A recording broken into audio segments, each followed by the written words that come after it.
casa todo mundo sempre falou muito alto. A professora escolhia as crianças que falavam mais alto para fazer teatro. E falar alguma coisa em público ou apresentar algum tipo de atividade na própria escola era muito nervosismo. Aí lembro de ter experiências já no palco com 6, 7 anos, mas coisinhas de escolinha. Eu sempre tive uma tendência de brincar comigo mesmo. Desde muito cedo eu sou muito seduzido pela televisão. Eu lembro de momentos da infância de minha mãe, para facilitar a vida dela, de ligar a televisão e eu ficar hipnotizado. Eu acho que a minha ideia, inclusive, inicialmente, de ser ator, e de todas as pessoas estão coligados muito a essa atividade, a ser ator da Globo, ou ser ator de novela. Minha mãe desde cedo trabalhou, meu pai desde cedo trabalhou, meu pai trabalha desde os 12 anos de idade. Eu sempre fiquei muito sem saber o que iria ser. Sempre muito bom em matemática, nas matérias mais lógicas. Fui aprovado na escola técnica. A cada ano ou a cada 6 meses eu tinha novos espetáculos sendo estreados na escola técnica. E comecei a gostar muito desse universo e de conviver com as pessoas de teatro.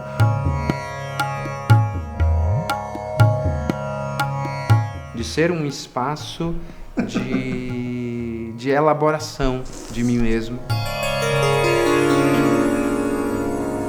E o teatro acho que me abre. Eu fui fazer estágios quando eu me formei logo e era um processo de ficar olhando as horas, de me ver livre daquele lugar. Eu já tinha consciência que eu não queria seguir essa atividade e comecei a ter muitas crises e questionamentos. E foi nesse momento que eu peitei fazer vestibular para teatro. Isso para os meus pais era como fazer vestibular para teatro? E isso é profissão e se vive disso, sou aprovado. A escola me abre um universo que eu não tinha acesso até então, através de algumas professoras e diretoras que me acompanham depois, até os dias de hoje, como colegas de trabalho ou como diretoras. Miriam Vargens me traz uma perspectiva holística da vida, de lidar com uma respiração enquanto mecanismo de domínio e de articulação do fluxo de energia em você.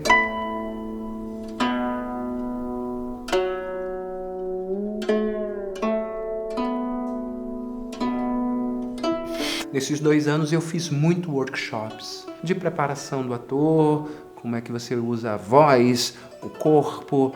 Mas quando a gente começou a ver no século XX, nascer essa ideia de um teatro físico que quebre a hierarquia do texto, a gente começou a perceber que havia um novo papel do corpo dentro daquele teatro. Todo movimento, toda ação e todo gesto, ele tem um teor significativo. Ele precisa ter uma importância. Mesmo que ele seja improvisado na hora, você precisa ter a consciência que esse movimento,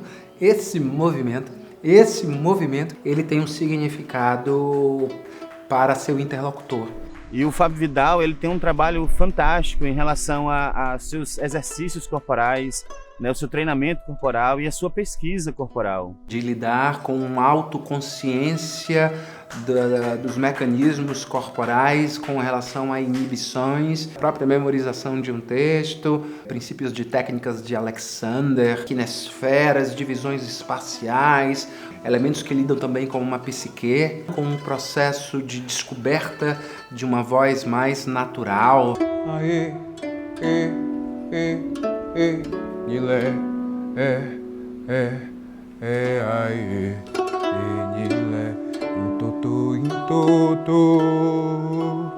Então eu estudei muito numa perspectiva, inclusive, que é algo que a Miriam Vargens e a Hebe Alves trouxe para mim, de caderninhos, como esse processo de aprendizado, ele pode ser capturado através desses registros e como isso vira, depois do tempo que você passa, um material seu da maior importância.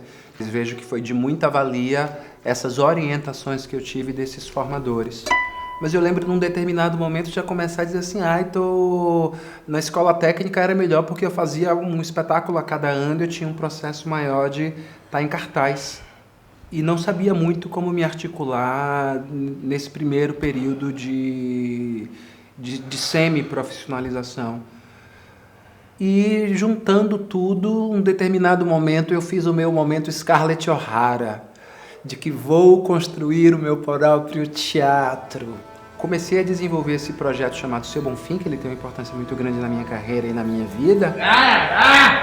Nisso aí entra uma referência muito grande da Nelly Frank, de Divinas Palavras, que ela foi um modelo muito grande de uma pessoa que chegou aqui em Salvador, sem conhecer as pessoas, sem ter uma história aqui na própria cidade, e eu ficava impressionado, ainda fico impressionado, com a força que Nelly tinha de arregimentar pessoas e mesmo não sabendo como ia fazer, de ir fazendo.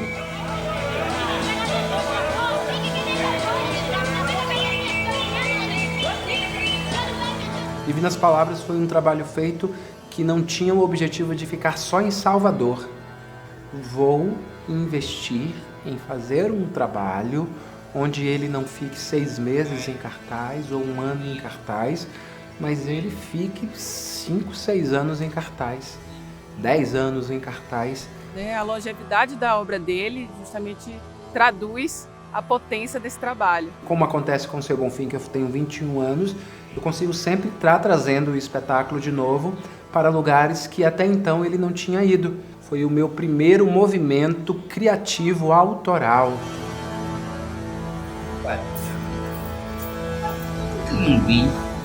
Seu Bonfim, ele foi um gol, destaque em jornal, sabe essas coisas de sonho? O plano deu certo. Eu lembro de ter outra pessoa que eu acionei, que era uma produtora atuante aqui em Salvador, e que eu levei um projeto escrito, já disse assim, ó, esse projeto é vergonhoso. Senta aqui, ó, isso aqui, ó, tá muito uma linguagem acadêmica, não é isso que você precisa. Que formatação é essa? Se você não sabe fazer, chame alguém que te faça, mas isso aqui é muito amador. Eu fiz acordos de não tenho dinheiro agora, vou investir nesse trabalho, esse trabalho vai dar retorno no futuro, venha investir em mim, diga qual é o seu valor, eu te pago depois. Eu vou pagar a minha dívida no SPC e no Serasa. Fábio é um artista que ele também tem um olhar de produção, acaba que também facilita o trabalhar junto, né? Porque você vê a potência ali e tem um brilho no olho do estar fazendo junto aquilo ali. Comecei a gerar uma expertise nesse universo de organização e realização de projetos. Eu sou uma pessoa que fui muito contemplado em muitos editais nos últimos 15 anos.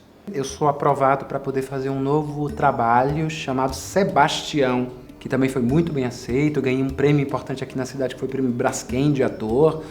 Vá trabalhar, vagabundo! Um processo fundado num fato real, que foi a queda de um avião com 5 milhões de reais numa cidade aqui próxima, mas que faz parte aqui do Recôncavo Baiano. Em meio aos corpos dos 4 tripulantes mortos, a população local realizou um saque desse dinheiro. E a partir do saque desse dinheiro, a cidade começou a viver as histórias mais absurdas, onde eu começo a usar, inclusive, o audiovisual também na cena, de uma forma muito reduzida, só no final do espetáculo que entra aqueles letters finais, mostrando o que aconteceu com os personagens envolvidos na história de Sebastião. Cena frontispício, BTCA, take 2. Durante a pandemia, eu acabei voltando a essa matriz de trabalho, lidando com o improviso nesse universo online. Essas experiências de lidar com um cinema e precisar canalizar a minha criação, a minha vida para a internet, para o virtual, de pensar uma ideia de processos criativos que estabelecessem esse incremento de poéticas pessoais. Isleide Bonfim é uma mulher negra, se autodenomina louca, que é uma atriz militante da causa antimanicomial, uma referência aqui de Salvador, e que trouxe para mim esse universo da saúde mental em primeira pessoa, onde estabelecemos essa proposta desses documentários artísticos que falam sobre a vida dela e falam também sobre a perspectiva artística da arte como um mecanismo curativo, que acabam gerando essa ressocialização e esse processo de pertencimento das pessoas ditas loucas, que são pessoas que precisam de cuidado. Então eu tive muitos aprendizados que vieram por essa praxis, por esse experimentalismo de dar a cara ao tapa e entrar num processo de não ter medo de errar. A maioria dos momentos, eu fico mais tempo na frente do computador do que na sala de ensaio. Hoje em dia eu atuo também dando oficinas, ministrando atividades e orientando outros artistas e pessoas a processos criativos e processos também de treinamento para a cena, como por exemplo está acontecendo agora com o Balé do Teatro Castro Alves, com o trabalho A Cidade que Habita em Mim. Rodada da bala argentina, vamos deixar circular a energia entre nós. Yeah. Zip. Christian, na hora que receber a bola, age. Tá pronto para agir. É desassociar pensamento de ação. É agir. Recebi, eu agi.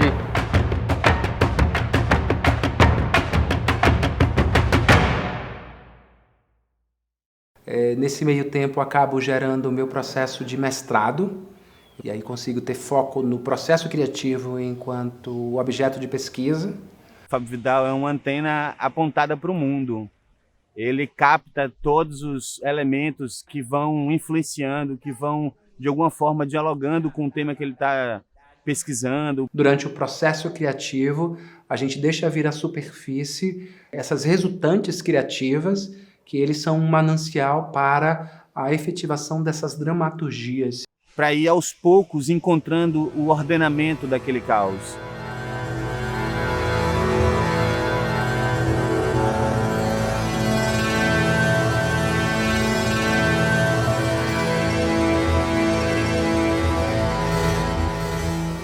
Eu sempre busco personagens que são periféricos, ditos marginais, para gerar protagonismo nas cenas que eu desenvolvo. Temáticas muito incisivas, como questões raciais, questões de identidade de gênero, que são tocadas de uma forma muito sensível. De pensar o que é que essa cena, sendo realizada por esse corpo, possui de representatividade política. É preciso acreditar em forças que estão para além do nosso controle, que nos orientam na vida. Me alegra muito assim, poder colaborar com o trabalho dele, porque são obras, são trabalhos do qual eu acredito. Eu sei que nem sempre o meio nos oferta condições de fazer as coisas, mas mesmo o meio não nos ofertando essas possibilidades, de tentar umas 3 vezes antes de desistir de algo que lhe é essencialmente importante. Percebo que nesse teatro do Fábio Vidal, ele está ali se propondo a pensar o mundo. A arte, de uma forma geral, ela libera algo em nós que vai para além de um lógico, que vai para além de um funcional.